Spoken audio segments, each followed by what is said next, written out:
ዛሬ በጣም ያዘንኩበት ቀን ነው። እንዲሁ ያለ ምክንያት ቅዳሜን ወዳት ነበር። ዛሬ ግን ስታስለቅሰኝ ነው ያለችው። ለምን አትሉኝም? ከወንደላጤዎቼ መካከል አንዱን አጣው። እንዲህ ስላችሁ ይሄኔ የእናንተ ግምት አንደኛ ኮማንደሩን አባረረሽ እንዲህ ብላችሁ ገምታችሁ ይሆናል። እሱማ ቢሆን ቀላል ነበር። ሁለተኛው ግምታችሁ አዎ ገባኝ። ከሽሜው ጋር ተጣልተሽ ስራ አቆሚ ብለውሽ ነው ካላችሁኝ አሁንም ትክክል አይደላችሁም። እንደዛ ካልሆነ አንቺን እንዲህ የሚያሳዝንሽ፣ አንቺን እንዲህ የሚያንጨረጭርሽ፣ ቀኑን ሙሉ ሲያስለቅስሽ የሚል የካሊድ ጉዳይ ቢሆን ነው በቃ። ካሊድ ተቀይረው ወይም ለትምህርት ሀገር ለቆ ሊሄድ ነው እንዲያዘንሽው አላችሁኝ? አይደለም ወይ? እንኳንም እንዳፋችሁ አልሆነ። ግን እንደዛ ቢሆን ምን ይውጣይ ነበር? ያጣሁት ሙናን ነው። አዎ ሙናን ሀገር ለቃ ልትሄድ ነው። ሀገር ለቃ ስላችሁ ከዚህ ከጎባ አይደለም። በቃ ውቅያኖስ አቋርጣ ልትበር ነው። ሁለተኛ ዲግሪዋ እንድትማር አባቷ ሁኔታዎችን አመቻችተውላት። ግን እዛ ምን ይውጣት ይሆን? መጠጥ ቢኖርም ጫት ግን የለም ነው ወይስ አለ ይሆን? ብቻ እንደዚህ መንዘላዘሉ ላይመቻት ይችላል። እኔ ግን እሷን ከማጣ ሼባውን ኮማንደሩና ዶክተሩን አንድ ላይ ባጣ ይሻለኝ ነበር። አንዷ ደጓሚ ነበረች እኮ። በደሞዝ መልክ ከምትከፍለኝ ብር ይልቅ በየቀኑ የምትሸጉጥልኝ ቦነስ ይበልጥ ነበር። ወይ ሙና! አባትየው ናቸው ትናንትና መጥተው ዛሬ ይዘዋት ወደ አዲስ አበባ የሚሄዱት። ሻንጧን ብቻ ነው ይዛ ሄደችው። እንዳለ ሙሉ የቤት ዕቃዋን 14 ኢንች ቴሌቪዥን ጭምር ሰታይ ነው። እንዳለ ሙሉ የቤት ዕቃዋን 14 ኢንች ቴሌቪዥኗን ጭምር ሰታይ ነው ሄደችው። በዛ ላይ በእጄ ሙሉ 4,000 ብር ያስታቀፈችኝ። እርግጥ ለሷ እንደዛ ማድረግ ቀላል ነገር ሊሆን ይችላል። ለኔ ግን ለመጀመሪያ ጊዜ ቴሌቪዥን ድምጽ ቤታችን ሲሰማ አቤት ወንድሞቼ እንዴት እንደፈነጠዙ። ምን ወንድሞቼ? እናቴ ራሷ ቀላል አልተደሰተችም። እኔ ግን እንጃ ይሄ ሁሉ የሰጠችኝ ቁሳቁስ ሆነ ብር ቀርቶብኝ እሷ ብትኖርልኝ ደስ ይለኝ ነበር። የሆነ የክፉ ቀን መከታዬን ኢንሹራንስ ካምፓኒ የፈረሰብኝ መሰለኝ። ልጄ አለችኝ ማየራት በልተን ለመተኛት ወደ መኝታችን ከወጣን በኋላ። ጠዋት የምትሄጂበት ቦታ ይኖራል? ነገ እሑድ እኮ ነው፣ ስራም የለኝም። የት ሄዳለሁ? እንደው ተክልዬ መሄድ ፈልጌ ነበር። ምን ነው አመመሽ እንዴ? ኧረ ሰላም ነኝ፣ አላመመኝም። እንዲሁ ጸበል ሄጄ መጠበቅ ፈልጌ ነው እንጂ። በቃ እንሄዳለን። እሺ የኔ ወለላ አለችኝ። እኔም ለመተኛት ብከናነብም ብገላበጥም እንቅልፍ ሊወስደኝ አልቻለም። ሞባይሌን አነሳውና ፌስቡክ ከፍቼ አይት ሳደርግ ካልዲውን ቻት ሊያየሁት። ሃይ አልኩና ላኩለት። ሃይ ባርች ሰላም ነሽ? መልስ መጣ። አለውልህ መለስኩለት። ለእኔ? አዎ ምን ነው አይፈቀድም እንዴ? ተቃዋሚ ከሌለ ይፈቀዳል። ከኔ ወገን የለም። ካንተ ነው እንጂ የሚያጠራጥረው። አረ ከኔም የለም። እንግዲያው በቃ ላንተ እኖራለሁ። እሺ የኔ ቆንጆ። የዚህን ጊዜ ልቤ ቅልጥ ስትል ይታወቀኛል። ምን እየሰራህ ነው? መኝታዬ ውስጥ ገብቼ በመጋደም ካንቺ ጋር እያወራሁ። እኔም እንደዛው። ታዲያ ልምጣ እንዴ? የት? አንቺ ጋር ነዋ። ከጎንሽ ጋደም ልበል? እናቴ ትቆጣለች። ባትቆጣ ኖሮስ መተትተኛ ነበራ። ምርጥ ልጅ እኮ ነሽ። አንተም ጣፋጭ ነህ። መቼ ቀመስሽኝ? በሽታ ነው ጣፋጭ መሆኑን ያወቅኩት። ወይኔ ዛሬ ምን እየነካኝ ነው? ራሴን ወደ ወጥመድ እየነዳሁ ነው። እንዴ ቀስ በቀስ እያንዳንዷን አረፍተ ነገር በተለዋወጥን ቁጥር የሰውነት የሙቀት እየናረ ውርጭ የሚተፋው የምሽት አየር እየጋለ መጣ። ከእንግዲህ በፍቅር መቀለዱ ይቅርብኝ መሰለኝ። አዎ ላቁ። ግን እየቀለድኩ ነው እንዴ? አይመስለኝም። ከውስጤ ደስ ብሎኝ ነው እያወራሁ ያለሁት። እሱስ የሱ ምን አውቃለሁ? ምን ነው ባርች ዝም አልሽኝ? ተኛሽ እንዴ? አንተን ሳላስተኛ በምን አንጀቴ? እውነትሽን ነው። እና ነገ እንገናኛለና? አንገናኝም። ምን ነው ረሳሁ እንዴ? ነገ እኮ እሑድ ነው። አልመጣም። በመጣም እኮ አሁን ያወራኸኝን እንዳለ አታወራኝም። እሱስ እውነትሽን ነው። ብዙ ጊዜ እኔ እንጃ ማአት ነገር ላወራሽ ፈልግና እቤት ስትመጪና በአካል ሳገኝሽ ግን እፈራለሁ። ምንድን ነው የሚያስፈራህ?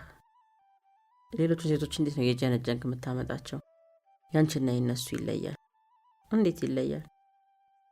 አየሽ፣ አንቺ ኑሮን ለማሸነፍ የምትጣጣሪ ብዙ ጫና ያለብሽ ልጅ ስለሆንሽ ብቻ ትከብጅኛለሽ። ሳትሸከመኝ ብትፈቅጅልኝና ብሸከምሽ ደስ ይለኝ ነበር። በጸባይ ታይቶ ወደፊት ይፈቀድልህ ይሆናል። ለዛሬው ደህና እደር። ቆይ ነገ ብንገናኝስ? ለምን? በቃ እንዲሁ ለማውራት። እባክህ እሑድ እናንተ ግቢ መምጣት ይደብረኛል። እኛ ጋር አይደለም። ዋቢ ሸበሌ ራት ልጋብዝሽ። ዋቢ ሸበሌ? አዎ፣ ምን ነው? እኔ እንጃ፣ እዛ ግቢ እኮ ገብቼ አላውቅም። እዚሁ ተወልደሽ እዚሁ አድገሽ? አዎ፣ ለእኔ እንደ ቤተ መንግስት ነው የሚርቅብኝ። ከውጭ በሩቁ መቃኘት እንጂ ወደ ውስጥ ለመዝለቅ አጋጣሚውን አግኝቼው አላውቅም። በቃ ነገ ምሳ ሰዓት እደውልልሻለሁ። ምሳ ሰዓት አይመቸኝም። እናቴን ተክልዬ ይዤ ልሄድ ነው። እስከ 7 ሰዓት ላልመለስ እችላለሁ። በቃ ከሰዓት እደውልልሻለሁ። እሺ የኔ ቆንጆ። ቻው የኔ ጣፋጭ። ኢንተርኔቴን አጠፋውና ራሴን ወደ መታዘብ ገባሁ። ምን እያረኩ ነው? ጠዋት 1 ሰዓት ሲሆን ከእናቴ ጋር የተኮናትሬ ወደ ተክለ ሃይማኖት ጉዞ ጀመረ። ተክልዬ ገዳም ይልማ ሆቴል ጋር ሲደርሱ በቀኝ በኩል ታጥፎ በሚወስደው መንገድ ባሞ ወንዝን ተሻግረው የሥላሴ ቤተክርስቲያንን በቀኝ በኩል ትተው ትንሹ ከተጓዙ በኋላ የከተማው መጨረሻ ላይ ነው የሚገኘው። በነገራችን ላይ ጎባ ከተማ በጣም የሚገርሙ 2 ነገሮች አሏት። አንደኛው ብዙ ከተሞች ያልታደሉት 3 ጥርት ያሉ ትላልቅ የሚባሉ ወንዞች አሏት። ተጎና፣ ባሞና ሚጫ። ሌላው ደግሞ እኔ እንኳን በቁጥር በትክክል የማላቃቸው የኦርቶዶክስ ቤተክርስቲያኖች አሏት። ገብርኤል፣ ሥላሴ፣ መድኃኔዓለም፣ ማርያም፣ ባለወልድ፣ ሚካኤል፣ ኡራኤል። እነዚህ ለጊዜው ያስታወስኳቸው ናቸው። እርግጠኛ ነኝ ትላልቆቹ ናዝሬት፣ ሐዋሳና የመሳሰሉ ከተሞች እንኳን በዚህ ቁጥር ልክ ያላቸው አይመስለኝም። ከተማዋ የኦርቶዶክስ እምነት ተከታይ ነች ልላችሁ ፈልጌ አይደለም። ከ3 በላይ መስጊዶችና ቁጥራቸው ቀላል ያልሆኑ ፕሮቴስታንት እምነት ማምለኪያ ስፍራዎችም እንዲሁ የጆባም ቤተክርስቲያን በከተማ ውስጥ እንደሚገኝ ያውቃሉ። ለሃይማኖት በጣም ቅርብ የሆኑ ህዝቦች የሚኖሩባት ከተማ ነች ብል ለእውነታው ይቃረባል። ተክልዬ ገዳም ደርሰናል። ወደ ጠበል ቦታው አመራን። ተክልዬ ገዳም በጣም ትልቅ ገዳም ነው። የመሬቱ አቀማመጥ ወጣ ገባ የበዛበት፣ ተራራ ሸለቆ የሚታይበት፣ በተለያዩ አጸዶች የተሞላ አረንጓዴን የለበሰ በተፈጥሮ ያጌጠ ውብ ስፍራ ነው። ገዳሙን ለ2 የሚያቋርጥ ወንዝ ያለ ሲሆን ከተራራ ላይ የተምዘገዘገ ወደ ጥልቁ ሸለቆ የሚረግ ፏፏቴም ይታያል። ገዳሙ ወንድም ሴትም መነኮሳት በአንድ ላይ የሚኖሩበት ነው። ጥቅጥቅ ካለ ደን ውስጥ እዚህም እዛም የተበታተኑ የመነኮሳት መኖሪያ ጎጆችና ትናንሽ የቆርቆሮ ገዳም ቤቶች ይታያሉ። የተራራው ከፍታ ላይ ደግሞ እዚህም እዛም ፍልፍል የዋሻ ቤቶች አሉ። ወደ ላይ ተወጥቶ የአካባቢው ከፍታ ቦታ ላይ ዋናው ቤተክርስቲያን ይገኛል። እርግጥ አሁን የበፊቱ ቤተክርስቲያን ፈርሶ በምትኩ በጣም ዘመናዊ ቤተክርስቲያን መገንባት ተጀምሯል። እርግጥ ገና ተጀምሮ የመሰረት ስራ ላይ ነው ያለው። ቢሆንም ፊት ለፊት የተለጠፉን የቤተክርስቲያኑን ፕላን ሲታይ በጣም ዘመናዊ እንደሆነ ያስታውቃል። አዲሱ ቤተክርስቲያን ሳያልቅ የበፊቱ ቤተክርስቲያን የፈረሰ ይመስለኛል። ከአካባቢው ተራራማነትና ወጣ ገባነት የተነሳ ሌላ አማራጭ ቦታ ስለሌለ የግድ አዲሱን በቀድሞ ቦታ ላይ መሰራት የግድ ስለሆነ ነው። ወደ ጠበሉ ልመልሳችሁ። አንድ ባህታዊ ከአንድ ጎልማሳ ረዳታቸው ጋር ነው የሚያጠምቁት። የዚህን የጠበል ፈውስ አገልግሎት ፈልገው ከአካባቢው የተገኙ ግለሰቦች በቁጥር ከ50 ይበልጣሉ። አብዛኞቹ ከተለያዩ ቦታ ነው የመጡት። ከጊነር፣ ከጎሮ፣ ከደሎመና፣ ከብዙ የባሌ ወረዳ ከተሞች። ከዚህ ከጉባ የመጣን 10 የምንሞላ አይመስለኝም። ከአይን የራቀ ከልብ ይርቃል ይባላል። እኔ ግን እላለሁ ለአይን የቀረበ ለልብም የቀረበ አጋጣሚ ብዙ ነው። ብዙ ጊዜ ቅርባችን ላይ ላለ ነገር የምሰጠው ዋጋ አናሳ ነው። ሌላው የገረመኝ ጠበሉ ይፈውሰናል ብለው አምነው ከኛ ጋር የተጋፉ ወረፋ የሚጠብቁ ከ5 በላይ የእስልምና እምነት ተከታዩ ሰዎች ስላጋጠሙኝ ነው። አይደርሴ ለደረሰ ልክ 12 ሰዓት ሲሆን ስልኬ ጮኸ። አንድ ጊዜ ሲጠራ ነው ያነሳሁት። ካነሳሁት በኋላ ደነገጥኩ። ምን እንደዚህ አስደነገጠኝ?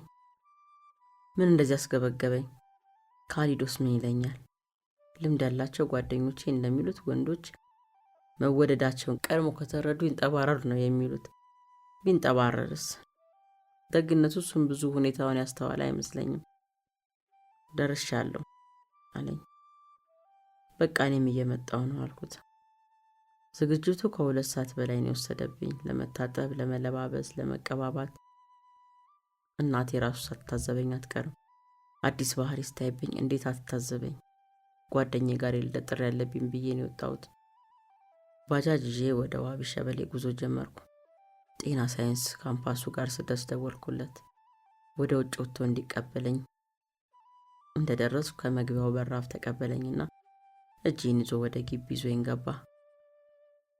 ሙሉ ግቢው በዛፎችና በተከረከሙ የጽድ ዛፍ የተሞላ ነው። ግቢው ከስፋቱ ውበቱ ፍዝዝ ያደርጋል። የሆቴሉ ህንፃ ጋር ከደረስን በኋላ ደግሞ ሌላ መደነቅ። መቀመጫ ሳበልኝና ተቀመጥኩ። እሱም ከጎኔ ተቀመጠ። ይህን የመሰለ ውብ ግቢና ይህን የመሰለ ውብ ህንፃ ያለው ሆቴል እዚህ ጎባ ውስጥ ነው የሚገኘው ነው ወይስ በህልሜ ነው? በጣም የገረመሽ ትመስያለሽ። ለምን አይገርመኝ? 19 ዓመት ሙሉ እዚሁ ከተማ ውስጥ ኖሬ ይህን የመሰለ ቦታ ሳላውቅ ያሳፍራል። አስተናጋጇ መጣችና ወይንና እራት ታዘዘ። ቀጠለ ካሊዶ ንግግሩን። ይገርምሻል፣ ይህን ሆቴል 90% ቱሪስቶችና ከሌላ ቦታ የሚመጡ እንግዶች ናቸው የሚጠቀሙበት እንጂ የከተማው ሰው ብዙም ይጠቀምበት አላየም። ከከተማው ወጣ ስለሚል ይሆን? አይመስለኝም። የአመለካከት ጉዳይ ነው። በነገራችን ላይ ይህ ሆቴል በደርግ ዘመን ነው የተሰራው። እንደሰማሁት አሁን መዳወላቡ ዩኒቨርሲቲ ተረክቦት ጤና ኮሌጅ ያደረገው ህንፃ በወቅቱ የክፍለ ሀገሩ ይሄ ይሰባ ጽፈት ቤት ነበር እና ታላላቆቼ የሀገሪቱ ባለስልጣኖች ለስብሰባና ለስራ ሲመጡ የሚመጥናቸው ማረፊያ ይህ ሆቴል እንዲሰራ መነሻ ምክንያት እንደሆነ ነው። አሃ፣ ከዚህ ከተማ ጫፍ ላይ የተሰራው ለጽፈት ቤቱ እንዲቀርብ ነው ማለት ነው? አዎ፣ ዋና ዓላማው እንደዛ መሰለኝ። ህንፃው ግን ልዩ ነው። ከተሰራ 5 ዓመትም አልሆነው። 5 ዓመት የሆነውም አይመስለኝም በማለት አስተያየቴን ሰነዘርኩ። ህንፃው ግን ልዩ ነው። ከተሰራ 5 ዓመትም የሚሆነው አይመስለኝም በማለት አስተያየቴን ሰነዘርኩ። ጥሩ ታዝበሻል። የድሮ ዕቃ እንደሚባለው ነገር እንደምታየው ከአንጀታቸው ለትውልድ የሚሻገር ስራ መስራታቸውን ነው። እነሆ እኔና አንቺ ዛሬ ተዝናናንበት ነው። እርግጠኛ ነኝ ትንሽ እድሳት ብቻ የተደረገለት። ከቆየ ለልጆቻችን እንዳለ ይተርፋል። እርግጥ አሁን በመንግስት እጅ አይደለም። ገደቡ ኢንጂነሪንግ የሚባል ድርጅት ገዝቶታል። ያ ደግሞ ጥሩ ነው በማለት ስለ ራሴ ከተማ እንግዳው ነው ያስረዳኝ። የራስ ስለሆነ ነገር ከባዕድ አንደበት ሲሰሙት ለካ እንዲያሳፍራል። ራቱን በልተን ከፍ ካለ በኋላ ወይን እየጠጣን ጨዋታችንን ቀጠልን። ሳሪና፣ ያው በጣም አፍቅሬሻለሁ አለኝ ድንገት ተነስቶ። ከመቼ ጀምሮ አልኩት እንደመገረም ብዬ። ግን ደግሞ ውስጤ በደስታ እየተጠለቀለቀ ነው። አላውቅም እንዴት እንደምነግርሽ ጨንቆኝ ነው እንጂ ስሜቴ ከረምረም ብሏል። ካሊዶ፣ እኔ ጀማሪ ነኝ። ትክክለኛ ስሜትን ነው እንድትነግረኝ የምፈልገው። ትክክለኛ ስሜትን ስትይ በቃ ነገ የማይቀየረውን የማይሻረውን። እንደዚህ ልትይ ቻልሽው ከምን ተነስተሽ ነው? ከጓደኞቼ ታሪክ ተነስቼ ነው። ፍቅረኞቻቸው ህይወቴ ነሽ፣ ትዳሬም የልጆቼ እናት እንደምትሆኝ አንቺው ነሽ ብለው በመሐላ ከለፈለፉላቸው በኋላ 6 ወር ሳይሞላቸው ስልክ መዝጋት፣ አድራሻ መቀየር ይጀምራሉ። እኔ እንዲህ አይነት ነገር አልፈልግም። አንዴ ካፈቀርኩ ወረት ምናምን አይመቸኝም። እነዛ ያልሻቸው ወንዶች እኮ ዋሽተው አይመስለኝም። ታዲያ ማን አስገድዷቸው ነው? ይኸውልሽ ሳሪና፣ እኔ እንደማምኑ ማንኛውም ሰው በወቅቱ የሚለውን ነገር የሚገባ ቃል የእውነቱን ይመስለኛል። በዛ ሰዓት የተሰማውን ትክክለኛ ስሜቱን ላፈቀራት የሚናገረው። ችግሩ ግን የሰው ልጅ ስሜት፣ ባህሪው፣ እምነቱ ተለዋዋጭ ነው። በወቅቱ ካለሽ እውቀት፣ ከሁኔታዎች ነባራዊ ሁኔታ፣ በውስጣዊና ውጫዊ ተጽዕኖ አንጻር ትላንትና ያለሽ እምነት ዛሬ ላይኖርሽ ይችላል። ዛሬ መለስ ተገዝተሽ ከውስጥሽ በማውጣት የገባሽውን ቃል ኪዳን ነገ ደግሞ በትክክል አምነሽበት ልትሸሪውና ልትሰረጁ ትችያለሽ። እንደዛ ከሆነ እኮ በፍቅረኛሞች መካከል መተማመን የሚባል ነገር ላይኖር ነው በለኛ። እንደዛ እንኳን ብሎ መደምደም ይከብደኛል። ግን ዓለም ተለዋዋጭ ክስተቶች የተሞላች መሆኗንና ያንን ተከትሎ እኛም ነዋሪዎቹ ስሜታችንም ፍላጎታችንም እንዲሁ ድርጊታችን ተለዋዋጭ መሆኑን መረዳት አይከፋም ልልሽ ፈልጌ ነው። አንድ እውነተኛ ምሳሌ ልንገርሽ። አንድ የዲፓርትመንታችን ኃላፊ ነው። ቢሮ ስትገቢ በመጀመሪያ ፊት ለፊት የምታዩ በትልቅ ፍሬም የሚገኝ የሚስቱና የልጁን ፎቶ ነው። ስለ ሚስቱ ማውራት ከጀመረ አንቺ ሰልችቶሽ ጆሮሽን ካልያሽ እሱ አይደክመውም። ሲጠራት ራሱ እናት ነው የሚላት። እናት እንዲህ ብላ፣ እናት እንዲደውላ፣ እናት እንዲፈጥራ ነው። በየአንድ ሰዓት ልዩነት ድምጿን ካልሰማ ራሱን አሞት ይተኛል። እሷ ናዝሬት ነው የምትኖረው። እናልሽ አሁን በቅርቡ ከ15 ቀን በፊት ሊያያት ይሄዳል። በፍቅርና በሰላም ትቀበለዋለች። ያድራል። በሁለተኛው ቀን ከልጁ ጋር ቤት ወደ ስራ ሄደች። ልብ በይ፣ ልጁ 4 ዓመቱ ነው። አባትና ልጅ በናፍቆት እየተጫወቱ ነው። ድንገት ልጅ የአባቷን ስልክ ታነሳና የውሸት ትደውላለች። ለጨዋታ ማለት ነው። የአባቴ ልጁን ጣፋጭ አንደበት እያጣጣመ በፍቅር ያዳምጣታል። ሄሎ ሻሚ፣ በተኮላተፈ አንደበት። ሰላም ነኝ። እኔም እኮ ንፍቅ ብለኸኝ። አዎ እሹማ በጣም ነው የማፈቅርህ። አባት በዚህ ጊዜ ከደስታ ወደ ድንጋጤ ይሸጋገራል። የ4 ዓመት ሕፃን ልጁ ስለማፍቀር። የትናንቱ ሆቴል ደግሞ አልተመቸኝም። አዎ ሻው ይበዣዋል። እሺ እመጣለሁ። እሺ እኮ አልኩህ። ቻው አፈቅርሃለሁ ብላ ስልክ ልውውጡን ትጨርሳለች። አባት ድንጋጤውን ያንዘረዝረዋል። ቅናት ጎኑን ይቀስፈዋል። ይሄንንማ ከሆነ ሰው ጋር ደጋግማ ባታዳምጥ እንዴት በአይምሯ ተቀርጾ እንዲህ ልታወራ ትችላለች? እናቷ ስታወራ ሰምታ መሆን አለበት ሲል ይደመድማል። የሚስትየው መምጣት ይጠብቅና ቀስ ብሎ ስልኳን ይጎረጉራል። ሳሚ የሚባል ሰው ፍለጋ ሳምሶን የሚባል ሰው ያገኛል። እሱ ከደወለላት እጥፍ ለሚሆኑ ጊዜ ሳሚ የደወለላት ይበልጣል። ያጥወለውለዋል። ጸጥ ብሎ ፕላን ያወጣል። በማግስቱ ወደ ስራ ስትሄድ እሱም ከኋላ ይከተላታል። የመስሪያ ቤቷ ፊት ለፊት ሆኖ ተከትሎ ይጠብቃታል። 4 ሰዓት ላይ ከስራዋ ትወጣለች። እሱን አላየችው። ትንሽ ተጉዛ አንድ መኪና ውስጥ ትገባለች። የሚስቱ መቆሚያ የት መሰለሽ? አንድ ሰዋራ ቦታ የሚገኝ ፔንሲዮን። እንዳይታይ ተሸሽጎ ለታናሽ ወንድሙ ስልክ ይደውላል። ሽጉጥ ይዞለት እንዲመጣ እንዳይመስልሽ፣ ልጁን ከቤት ይዞለት እንዲመጣ ነው። በ5 ደቂቃ ውስጥ ልጁ እጁ እንደገባች ወንድሙን ያሰናብትና ሚስቱ ከገባችበት ክፍል ጎን ያለውን ተከራይቶ በራፍ ላይ ወንበሩን አውጥቶ ልጁን ታቅፎ እያጫወተ መጠበቅ ይጀምራል። ከ1 ሰዓት በኋላ ሚስትየው አገራ ማን ነው ብላ ሁሉን ነገር ጨርሳ ስትወጣ በራፍ ላይ ልጇና ባሏ ቁጭ ብለው ልጅ እማዬ ብላ ተንጠልጥላ ልትጠመጠባት ስትንደረደር እናት ራሷን ስታ ወደ ኋላ ትወድቃለች።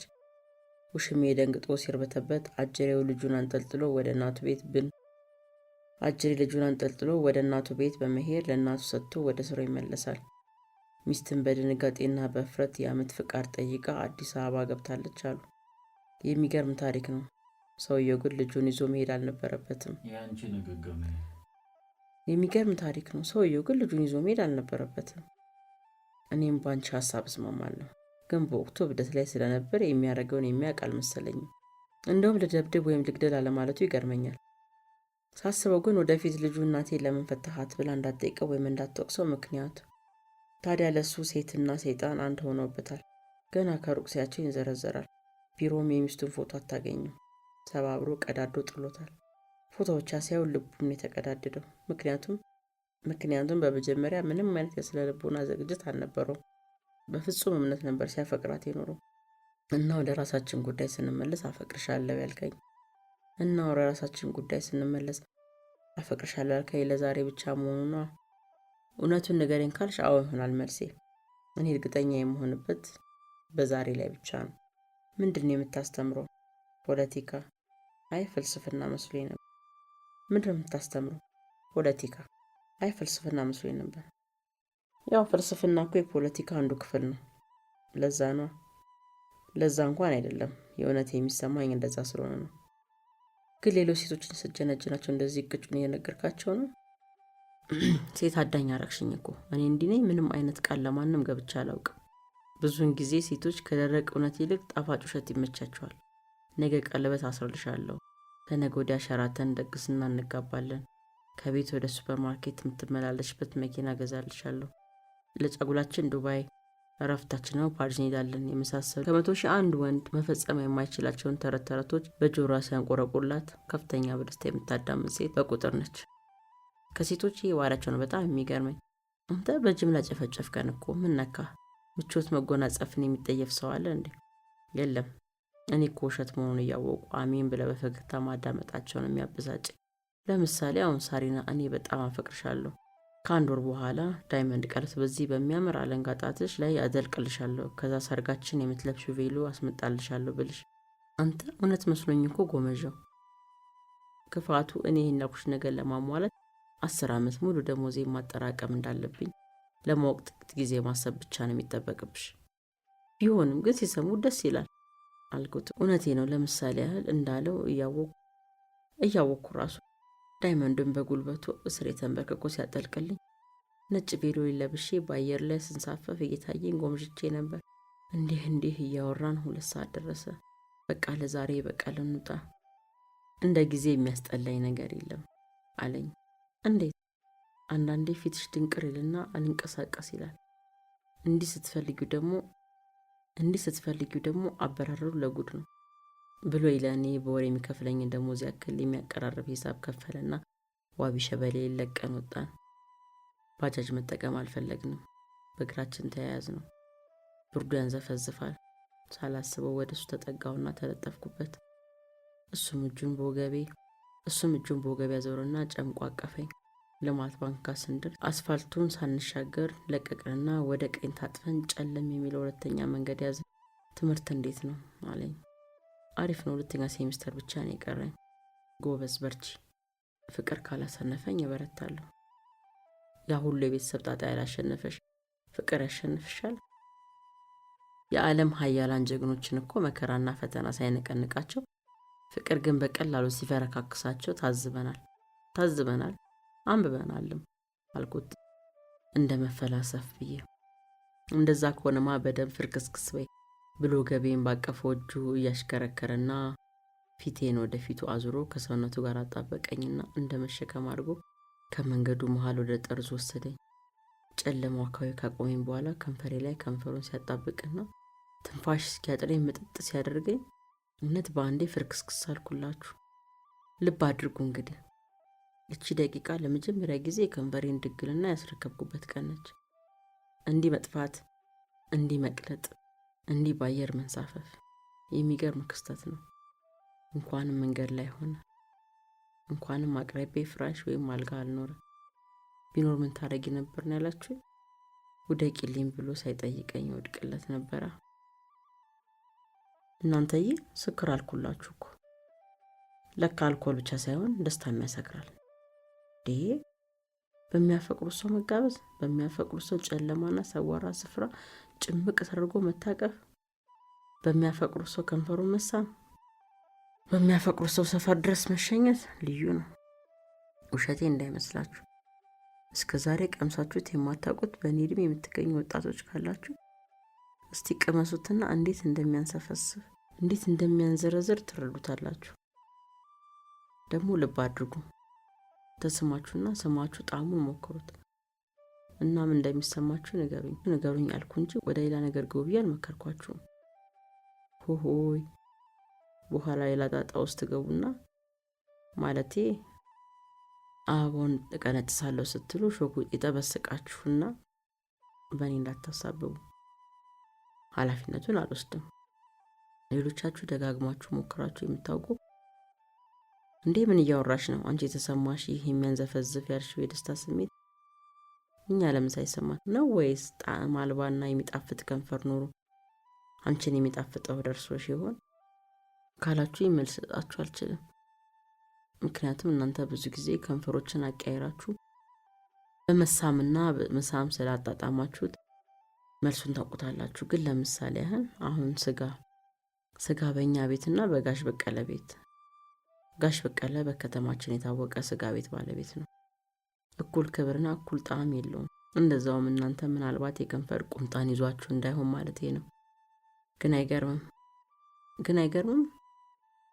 እኔ አንድ ብጣሻ ሜዳ ልጅ የዩኒቨርሲቲ አስተማሪ ጠበስኩ ማለት ነው። ግን እኮ ተረጋግተን ካሰብን አይገርምም። ስም ብቻ ነው እንጂ አብዛኞቹ እኮ በኑሮም ሆነ ከአንድ ሃይስኩል መምህር ጋር ምንም ልዩነት የላቸውም። ወይ ጉድ! ዛሬ እንቅልፍም የሚወስደኝ አይመስለኝም። እኩለ ሌሊት እኮ ሆነ። የእናቴን እርግጠኛ ባልሆንም ወንድሞቼ ግን በእንቅልፍ ተውጠው ማንኮራፋት ከጀመሩ ሰዓታት አስቆጥረዋል። እኔ ግን ጨለማ ውስጥ አፍጥጬ በጣፋጭ ሐሳብ እየዋለልኩ ነው። አትታዘቡኝና አንድ ነገር ልንገራችሁ። ከ10 ደቂቃ ባልበለጠ ጊዜ ነው ከንፈሬን የመጠጠው። እኔ ግን እስካሁን ደቂቃ የራሴን ከንፈር በራሴ ከንፈር እየመጠጥኩ ነው። ሙቀቱ እስካሁን ይሰማኛል። ከንፈሬን በከንፈሬ ስመጥ እጆቼ ጭኖ ተሸንቅረው ነበር።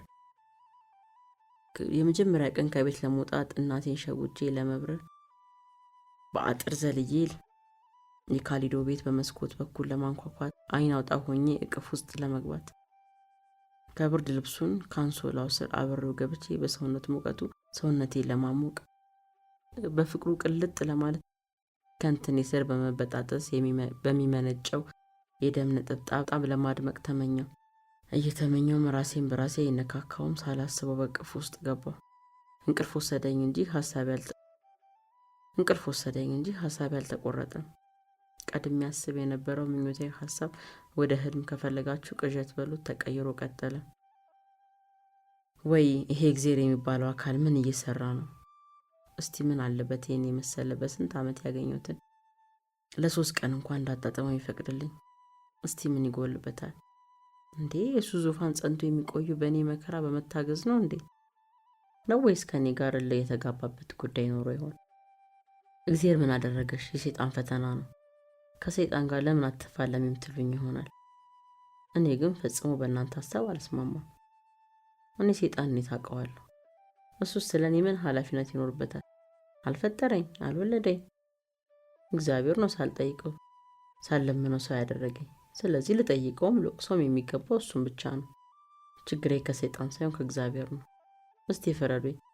ከ10 ቀን በላይ በጣም የተሻለ በሚባል ጤንነት ላይ የነበረች እናቴ ዛሬ በዚህ ሌሊት ራሷን እስክትስት ድረስ መታመም ነበረባት? ስለ እኔና ስለ እግዚአብሔር ጉዳይ ገለልተኛውን የሚታዘብ አካል እኮ እኔን ከማታ ጀምሮ ሌሊቱን 6 ሰዓት መቆየቴ እንደ ጥፋት ወይም እንደ ኃጢአተኛ ቆጥሮብኝ ወደ ስቃይ ወደ መከራዬ እንድመለስ ትንሽ እንኳን ሽርፍራፊ ሰከን ሳያባክን ቅጣቱን የላከብኝ አድርጎ እንደሚስብ እርግጠኛ ነኝ። እኔም እንደዛ ነው የተሰማኝ። ከማለዳው 12 ሰዓት ነው። አንድ የማውቀው ባለ ባጃጅ ጋር ደወልኩና ለምኜው መጣልኝ። ሆስፒታል ወሰድኳት። በአስቸኳይ አልጋ ይዛ እንድትታከም ተወሰነ። በጣም ነው የደነገጥኩት። ደግሞ ከምርመራው በኋላ ምን ይለውኝ ይሆን?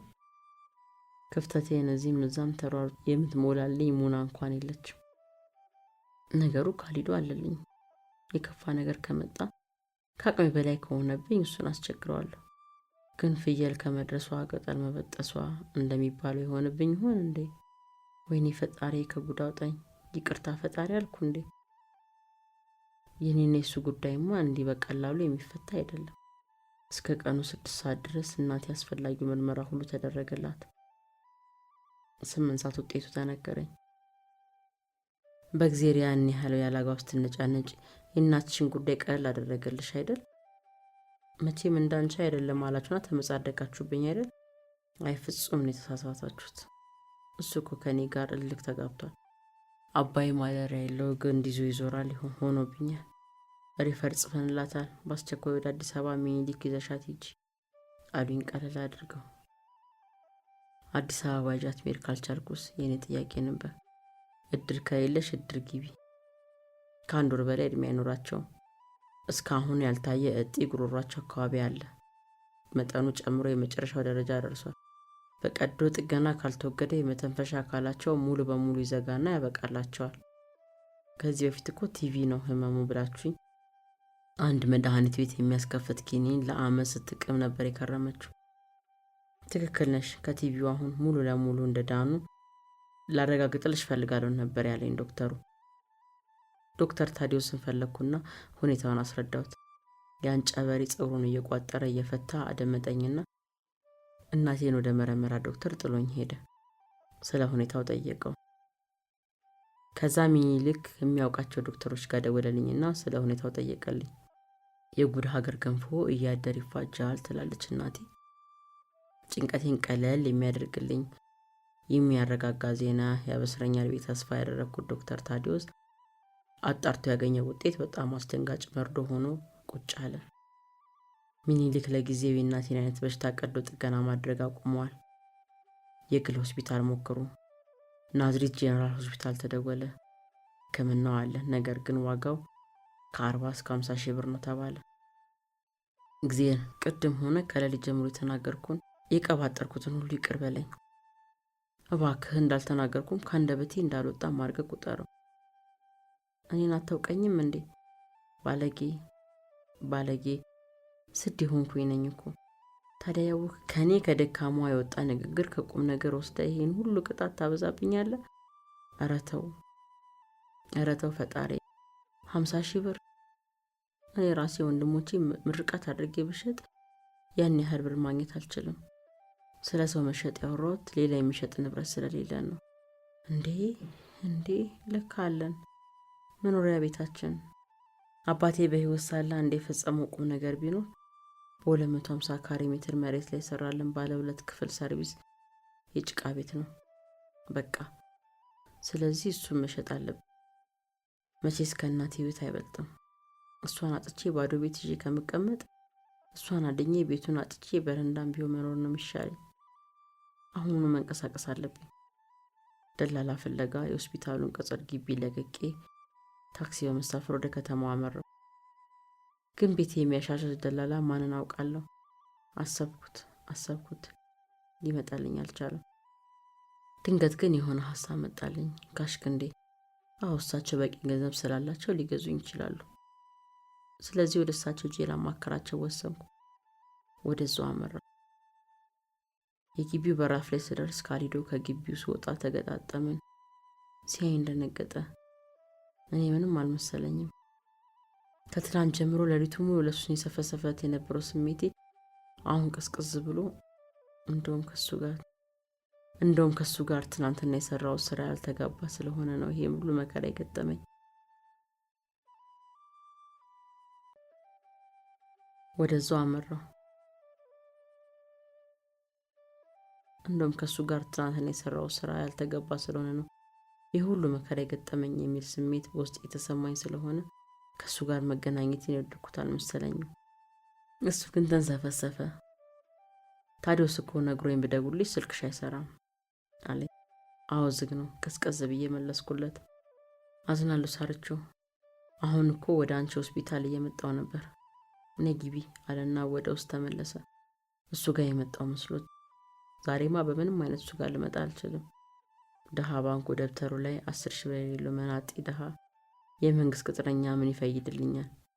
አትመለስ፣ ሽማግሌው ጋር እየሄድኩ ነው። ምን ነው በሰላም? አዎ በሰላም፣ ለጉዳይ ፈልጊያቸው ነው አልኩት። እውነቴን ነው። ዛሬ እንደሱ አይነት የመንግስት ቅጥረኛ ሳይሆን እኔ የሚያስፈልገኝ እንደ ጋሽ ክንዴ አይነት ገንዘብ ተንተርሶ የሚኖር ሰው ነው። በቃ አናግራቸውና እኔ ቤት ጠብቅሻለሁ አለኝ። እንደፈለክ በሚል ስሜት አልፌው ወደሚቀጥለው ግቢ ገባሁ።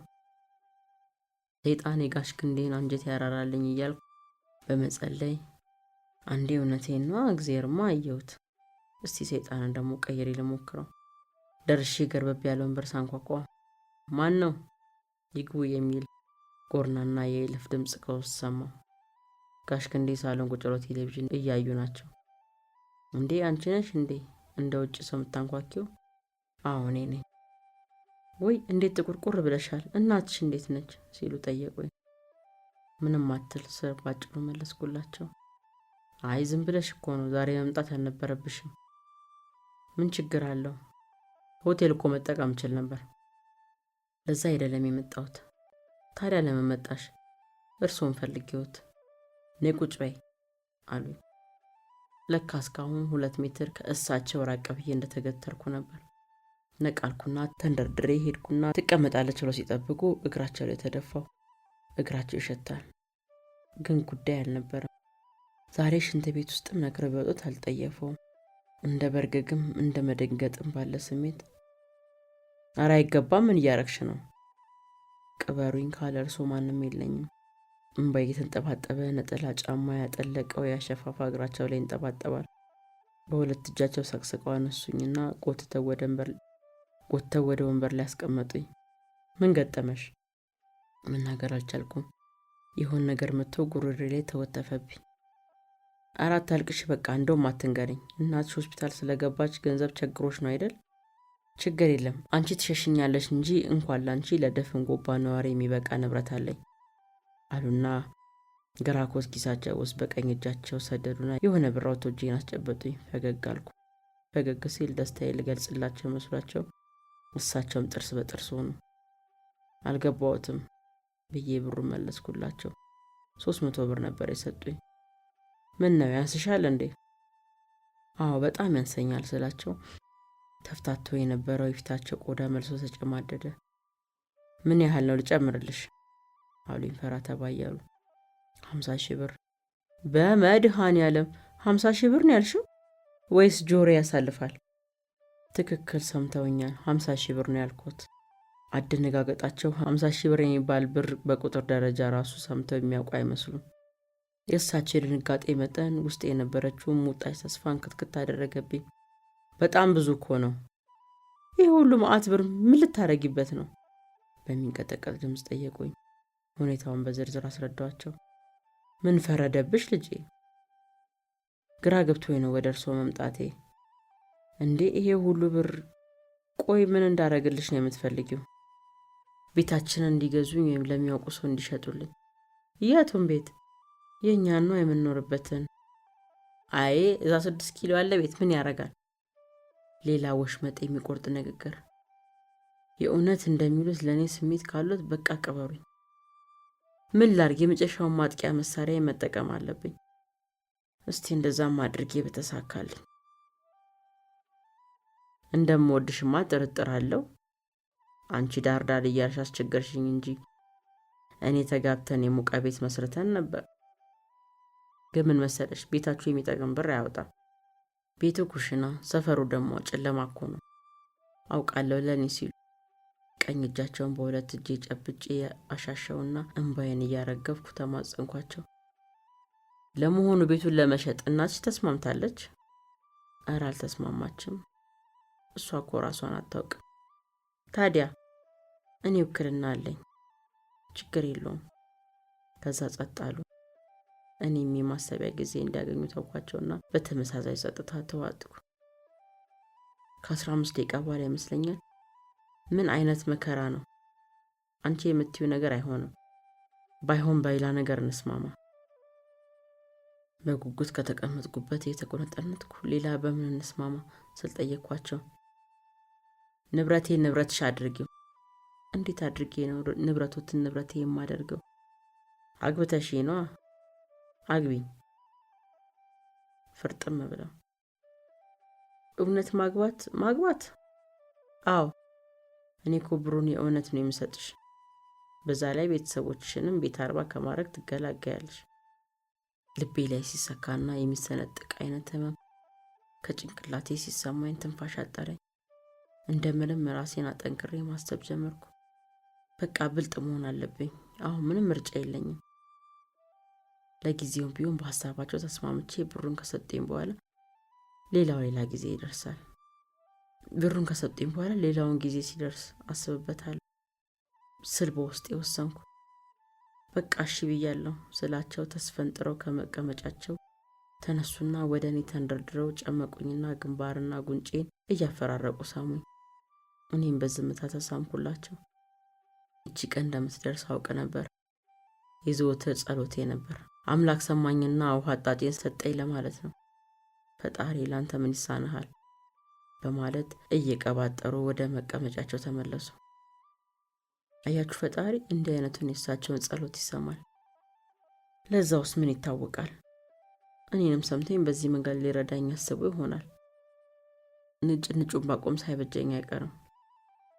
በይ በዋናው ሐሳብ ከተስማማሽ በዝርዝር ጉዳዩ ላይ እንነጋገርበት። ይቻላል። በፔስታል ሙሉ የታጨቀ ብር በእጄ እያስጨበጡኝ በምናቤ እየሳልኩ መቼ ነው እናትሽን ለመሄድ ያሰብሽው? ገንዘቡን ካገኘሁማ ምን ዛሬ ነገ አለብኝ። ውሎ ባደረ ቁጥር ጤናዋ በጣም አስጊ ሁኔታ ላይ ነው ያለው። ስለዚህ ተነገ ወዲያ ብሄድ ደስ ይለኛል። ተነገ ወዲያ? አዎ ተነገ ወዲያ። በጣም ጠባብ ጊዜ ነው ያለን። ለምኑ? ለመጋባቱ ነው። አዎ ለዛማ ምን ያህል ጊዜ ይኖራል ብለው ነው። ያው እንደመጣው ሁኔታዎችን አመቻችተን አላስጨረሱኝም። እንደዛማ አይሆንም። እንዴት? ነገውንም ቢሆን እንጋባለን። ጤንነታቸውን ተጠራጠርኩ። መጋባት ማለት ያው ሁለት ሰዎች ተጋቡ የሚባሉት በዋና ነገር ተጋባን ብለው ተፈራርመው አብረው አንድ አልጋ ላይ ሲያድሩ ነው። ስለዚህ ነገ ማዘጋጃ ሄደን ህጋዊ ጋብቻ ሰነድ እንፈርማለን። ማታ አብረን እናድራለን። ነገ ወዲያ ጠዋት 50,000 ብር እሰጥሻለሁ። እናትሽን ይዘሽ ትሄጃለሽ። ስትመለሺ በውላችን መሰረት ቀጥታ ወደዚህ ቤት ትገቢያለሽ ብለውኝ እረፍ።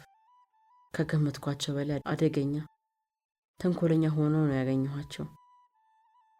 ወጥመድ ውስጥ ከታቸዋለሁ። ሰው ወጥመድ ውስጥ ጨመሩኝ። አሁን ምንድን ነው የማደርገው? እንዴ ምን ነካው? ዝም ብሎ ከመሬት ተነስቶ መጋባት አለ እንዴ? እስከ መጨረሻው መንፈራገጥ አለብኝ። እንዲህማ በቀላሉ እጅ አልሰጥም። እንግዲህ ምርጫው ያንቺ ነው አሉኝ ቀብረር ብለው። የመጫወቻው ኳሶች እሳቸው እግር ስር እንደሆነ እርግጠኛ ስለሆኑ ዘና ቢሉም አይገርምም። ማለቴ በጋብቻው ተስማምቻለሁ፣ ግን ትንሽ እንኳን የሰርግ ዝግጅት ሳይኖር እንዲሁ እንደ ጋለሞታ ተነስቼ ቤቶ ትገባለሁ እንዴ? ድንግል እኮ ነኝ። ድንግል? አፋቸው በምራቅ ተሞላ። ድንግል ነው ያልሽኝ? አዎ ድንግል ነኝ።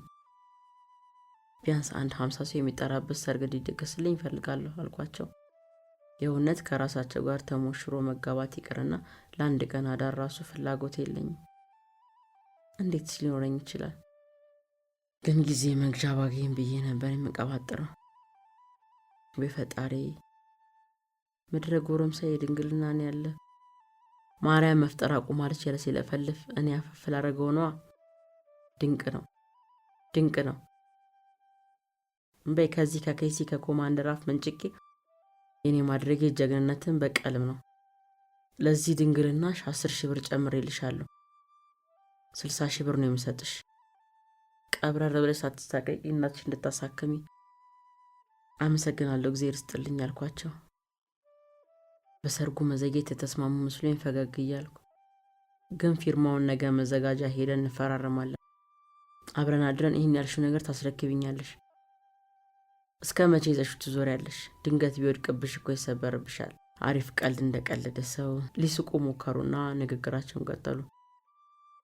ከዛ እናትሽን አሳከመኝ ስትመለሺ አንቺ እንዳልሽው ሳይሆን ድል ባለ ድግስ ጎባን በአንድ እግሯ በሚያቆም ሰርግ እንጋባለን። ኧረ ተው ይስሙኝ። እንግዲህ ጨርሻለሁ። ይልቅ ወደ ቤት ሂጂና አስቢበት። ከተስማማሽ ሁኔታዎቹን ለነገ እንዲመቻቹ ደውይልኝ። ካልተስማማሽን በቃ ምንም ልረዳሽ አልችልም ብለው ፊታቸውን ቋጠሩብኝ። እኔም የማረገው ግራ ገብቶኝ ዝም ብዬ ቤቱን ለቅቄ ወጣሁ። እንባ አሁንም የተንጠባጠበ ነው። ወደ ካሊዶ ቤት ጎራ አላልኩም። ትዝም አላለኝም። ብቻ ግቢውን ለቅቄ መንገዱን ከተያያዝኩ በኋላ ከኋላ የሩጫ ድምፅ ሰማሁ። ዞር ሳል ስሬ ደረሰ። እንዲህ ሳሪቺ ጠበቅኩሽ ነበር። ሳሪቺ እያለቀስሽ እኮ ነው። ታዲያ እንደሰቅ ጠብቀህ ነበር? አይ ማለቴ ሽማግሌው ጋር ቆየሽ? አዎ ገና ብዙ ሳልቆይ አልቀርም። ምን አልሽን? አለኝ ንግግሬ ግራና ቀኝ ስለሆነበት። ባክት ወይም በቃ ተመለስ። እሺ መለሳለሁ ሳሪ፣ ግን አይዞሽ እግዚአብሔር አለልሽ። ለማንኛውም እቺን ያዣት አለና ከኪሱ ብር አውጥቶ ሰጠኝ።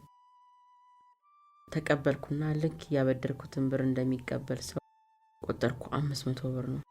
ካሊዶ 50,000 ብር አለ? ድርቅ ያለ ጥያቄ።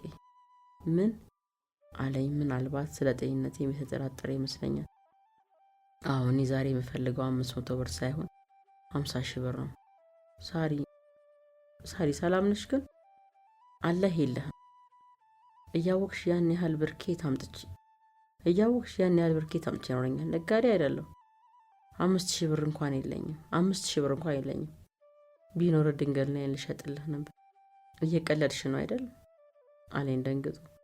ምን እንደሚል ግራ ገብቶት እንጂ እየቀለድኩ እንዳልሆነ በደንብ ገብቶታል። እውነቴን ነው፣ ቅድሚያ ልስጥህ ብዬ ነው እንጂ ያልኩህን ያህል ብርማ ሽማግሌው አለኝ ብሎኛል። ጌቱ ሽማግሌ አለኝ ፊቱ ጥቁርቁር እያለ። ጋሽ ክንዴ። ካሊዶ፣ በእድሜ እንዳንተ ያፈቀርኩትም የቀረብኩትም ሰው የለም። በእድሜ ትናንትና ካንተ ጋር እንዳሳለፍኩት ጣፋጭ የደስታ ጊዜ አጋጥሞኝ አያውቅም። ወደፊትም ያጋጥመኛል ብዬ አላስብም። ዘወትር በልቤ ቀብሬ ሳጣጥምህ እኖራለሁ። ግን ይህን ያንተ ጉዳይ እዚሽ ደቂቃ ይቆማል። ትናንት ለኔ አልገባኝም ነበር እንጂ አንተ እውነትህን ነበር። እንደ ትንቢት ነበር የተናገርከው። ስለ ነገ ምንም እርግጠኛነቴን አላውቅም። ለማንኛውም ቻው ብዬ ተንጠራርቼ ጉንጩን በስሱ ሳምኩና ብሩን እጄ ላይ አስቀምጬ እንደፈዘዘ በቆምኩበት ጥዬው መንገዴን ቀጠልኩ ወደ ሆስፒታል። የእናቴን ሁኔታ ለማየት ከዛ ጋሽ ክንዴ ስለሰጠኝ የቤት ስራ ለማሰላሰል። እናቴ ላይ ምንም አይነት ለውጥ የለም። አሁንም ዝልፍልፍ በራሷ አንስታ እንደተኛች ነው። ከምሽቱ 4 ሰዓት ሞባይል ያነሳው። ጋሽ ክንዴ ጋር ደወልኩ። ከምሽቱ 5 ሰዓት ሆኗል። እኔና ሽማግሌ አንድ ቤት ውስጥ አንድ ላይ ቁጭ ብለናል። አይገርምም? አገባዋቸው እኮ። እንዴት ተደርጎ አላችሁ አይደል? እናንተማ ምን አለባችሁ? ያልተነካ ግልግል ያውቃል አይደል የሚባለው? በትክክል ምስክር ባለበት በሕግ ፊት በ40 ዓመት አካባቢ ከሚበልጠኝ ሰው ጋር 80 ፈረሙ። አገባሁት። አሁን ደግሞ ሁለተኛ ግዳጄ ለመፈጸም ይኸው ቤታቸው፣ ምን ቤታቸው ብቻ ሳይሆን አልጋቸው፣ ክፍላቸው ቢጃማ ለብሼ አልጋቸው ላይ ቁጭ ብያለሁ። እሳቸው አልኩት። ባሌ ሆኖ የለ እሱ ልበለው እንጂ። አዎ እሱ ብር እየቆጠረ ነው። የምን ብር መሰላችሁ? ለእኔ የሚሰጠኝን ብር 50,000 ብሩ ለብቻ፣ ለድንግልና ቦነስ ያለውን 10,000 ብር ደግሞ ለብቻ በላስቲክ እየቋጠረ 3 ጊዜ ደጋግሞ እየቆጠረ ነው። ከሱ ወደ እኔ ወይም ከኔ ወደ እሱ የተወሰነ ብር ቅጠሎች ተሳስተው እንዳያልፉ ይሁን ወይስ እግሬን በደስታ እንድከፍትለት እኔኑ ለማስጎምጀት አልገባኝም። መቼስ ማስጎምጀት አስቦ ከሆነ ተሸውዷል። ተስማምቼም ሆነ ተከፍቼ እየሳኩም ሆነ እያነባው ተስማምቼም ቢሆን ባለስማማም 80 እንደፈረምኩ አሁን እግሬን ልከፍት የግድ ነው። እስቲ እሱ ብሩን 4ኛ ዙር ቁጥሩ እስኪጨርስ ዛሬ የተከሰተውን አንድ ወሬ ልንገራችሁ። ስለ ካሊዶ ነው። ልክ 5 ሰዓት ሲሆን እናቴ ጋር ጓደኛዬ እንድትቆይልኝ አመቻችቼ 8 ሰዓት ላይ ስለነበረብኝ የጋብቻ ወር ፕሮግራም ልዘጋጅ ወደ ቤት ለመሄድ ከሆስፒታል ስወጣ እሱ ከስራ እንደወጣ ቀጥታ መጥቶ መሰለኝ ሆስፒታል በራፍ ላይ ተገጣጠምን። ቁጭ አልኩ። አቤት የደነገጥኩት ድንጋጤ! ልክ ከውሽማዋ ጋር አልጋ ላይ ወድቃ በባሏ እጅ ከፍንጅ እንደተያዘች ሴት አፍሬውም ፊት የተገትሮ መንገድ እየዘጋብኝ ሃይ ሳሪ ነህ አለኝ። የት እየሄድ እንዳለ የገባኝ ቢሆንም ሃይ ሰላም ነው? ወዴት እየሄድክ ነው አልኩት። አንቺ ጋ ነው እንዴ? እኔ ጋ የምን የሚያመጣ ጉዳይ አለ? ትናንትና የጨረስን መስሎኝ አልኩት። ከመሆን ሳሪና እንዲህማ ጠንካራ አትሆኝብኝ። እናትሽን ለመጠየቅ ነው የመጣሁት። ኦ አመሰግናለሁ። በጣም ተሽሏታል፣ ድናለች። ኧረ አትዋሺኝ። ታዲዮስ እኮ ነግሮኛል። እስካሁን ለውጥ እንደሌላቸው አውቃለሁ። በቃ ተሽሏታል አልኩ። ተሽሏታል። በቃ አሁን ወደ ቤት ግባ፣ እኔም ልወጣ ነው ብዬ ታክኬው አለፍኩና መንገዴን ቀጠልኩ። ከግቢው ወጣውና ታክሲ ውስጥ ገባሁ። ሳላስበው መጥቶ ከጎኔ ተቀመጠ። ባንክ ቤቱ ጋር ስደርስ አስቆምኩና ወረድኩ። ተከትሎኝ ወረደ። አስፋልቱን ተሻግሬ መንገዴን ስቀጥል ተከተለኝ። የመንገዱን ጠርዝ ያስኩና ቆሜ ጠበቅኩት። ስማ፣ ምን እየሆንክ ነው? እኔ እኮ መከራ ውስጥ ነው ያለሁት። ሌላ መከራ ለምን ትሆንብኛለህ? ሳሪና፣ ቢያንስ በሐሳብም ቢሆን ላግዝሽ እኮ ነው ያልኩት። እኔ ደግሞ በዚህ ደቂቃ የሚያስፈልገኝ የሐሳብ እርዳታ ሳይሆን የገንዘብ እርዳታ ነው። የ50,000 ብር እርዳታ። ይገባኛል ሳሪና፣ ግን ከአቅሜ በላይ ስለሆነብኝ እኮ ነው። እኔስ ምን አልኩ? እኔም እኮ አንተን ባቅፍና ብውል፣ አንተን ባገባና አንተን ባፈቅርና ባገባ ደስ ይለኝ ነበር። አረ ከደስታም በላይ ነበር፣ ግን አልችልም። እኔ እኮ ያልገባኝ ከኔ ጋር ያለሽን ግንኙነት ለማቋረጥና የ50,000 ብር ማግኘት እንዴት እንደሚገናኝ ነው። በጣም ይገናኛል እንጂ የሚያገባኝ ሰው ብሩን ይሰጠኛል። ገባህ? እንደገባው ለመቅለጽ ግንባሩን በመነቅነቅ ትንሽ ከተከዘ በኋላ ግን ማን ነው ሰውየው? አከራዬ። ምን አብደሻል እንዴ? ቅድመ አያትሽን? ቅመም አያቴም ቢሆን እንደዛው ከማድረግ ውጪ ምርጫ የለኝም። እኔ ይሄን አልስማማም። ፍጹም የአእምሮዬ ሊቀበሉ አይችልም። በፍጹም እያለ በቆንኩበት እንዳበደ ሰው እየለፈለፈ ጥሎኝ ሄደ። እኔም ወደ ቤቴ ልዘጋጀርኩ። በኋላ እንደሰማሁት ወዲያውን ነበር አሉ የሽማግሌውን አይን ላለማየት እቃውን ሰብስቦ በመውጣት ግቢውን ለቆ ለጊዜው ሆቴል የከተመው። ምንም ልረዳው አልችልም። ራሱ ምንም መርዳት የማይችል ሰው ሌላውን ሰው መርዳት እንዴት ይችላል? አሁን ወደ አዲሱ ቤቴና አዲሱ ባሌ እንመለስ። አሁን ብሩን ቆጥሮ ጨርሷል። አንድ በአንድ የገዛኝ ጥቁር ፌስታል ውስጥ ጨመረ። እሺ 10,000 ብሩ ጋር ሲደርስ 200 ብር ካለው 10,000 ብሩ ጋር ሲደርስ 200 ብር ካለው እንዲህ በውላችን መሰረት ሁለተኛው ግዴታሽን ልትፈጽሚና ጠዋት ዘሽ ትሄጃለሽ። ይህን 200 ብር የቀነስኩት ደግሞ ተበደርሽኝ ነው። ቀኑ ሙሉ ተኮሳትሬ ያልኩት የነበርኩት ልጅ መብረቃዊ ሳቄ ለቀኩት። ምን ያስቅሻል? ለምን አልስቅም? 60,000 ብር ሰጥተውኝ 200 ያሳዝኑታል? አይ የልጅ ነገር። ገንዘብ ውሎ በአግባቡና በምክንያት ነው የሚመጣው። ገንዘብ አክባሪዋን ትወዳለች። ይሁንልዎት። እሺ አሁን እንተኛ አሉና ልብሳቸውን ማወላለቅ ጀመሩ። አቤት እርቃናቸውን ሲሆኑ ደግሞ እንዴት ያስጠላሉ። ደግሞ የውስጥ ሱሪያቸው መንጀላጀሉ። ገቡ ከውስጥ። ምርጫ የለኝም ገባው። ተንጠራርተው መብራቱን አጠፉት። ሰውነታቸው ወደ ሰውነት ያስጠጉት። ኮሰኮሱኝ። ልክ አባ ጨጓሬ ሰውነቴን በነካው ቀን የሚሰማኝን አይነት ስሜት ነው የተሰማኝ። ትንፋሻቸው እየጨመረ መጣ። ቀሳልና ቢጃማ ቀሚሴን ላይ ሰበሰቡት። አቤት ፈጣሪ እስኪ ዛሬ አቤት ፈጣሪ የሆነ ተአምር ስላለኝ። ጀልጃላ የውስጥ ልብሳቸውን አውልቀው ከዛ የኔን ለማውለቅ መታገል ጀመሩ። በጀርባዬ ተንጋልዬ እንደመድን በመንጋለል ራሴን ለመርሳት ጥረት ማድረግ ጀመርኩ። በቃ ያለሁበት ሁኔታ መርሳት፣ ስለ ልጅነቴ፣ ስለ አባቴ፣ ስለ እናቴ፣ ስለ ወንድሞቼ፣ እናቴ ናዝሬት ሲዣ ሲሄድ ምን እንዳጋጠመኝ ይህን ሁሉ ሳስብ እላይ ላይ ከተከመረ አንድ ተራራ በስተቀር ሌላ የሚሰማኝ ነገር አልነበረም። ወደ ቀልቤ ስመለስ ሽማግሌው ጨርሰው መሰለኝ ከጎኔ ተዘርረው ይነጫነጫሉ። እንዴ እንዲህ ቀላል ነው እንዴ? አቤት እንዴት የሚያስጠላ ቀዝቃዛ ነገር ጭኔ መካከል ይሰማኛል። የድንግልና ደም ይቀዘቅዛል እንዴ? ለራሴ ነው የማስበው። ደስ አሉት አልኳቸው ተስፋ በቆረጠ ድምፅ። ምን ደስ ይለኛል ደግሞ ምን ቀሮት? ኧረ እባክሽ አንደኛ ራስሽ በድን ሬሳሽ ነው ያለው። በዛ ላይ ያው ወሲብ ካረኩ ብዙ አመት ስለቆየው መሰለኝ አልቻልኩም። ገና ሳላስገባው ነው የደፋሁት አሉኝ። ምን ብዬ ከተጋደምኩበት ተነሳውና ቁጭ አልኩ። አዎ ቆይተን በኋላ እንሞክራለን። አሁንም በድጋሚ አይባሉም አሉና በጨርቅ ጠራርገው ተኙ። እኔም ተነሳው። መኝታ ቤቱንም ሳሎኑንም አልፌ በራፉን ከፈትኩና ወደ ውጭ ወጣሁ። እርቃኔ ነኝ።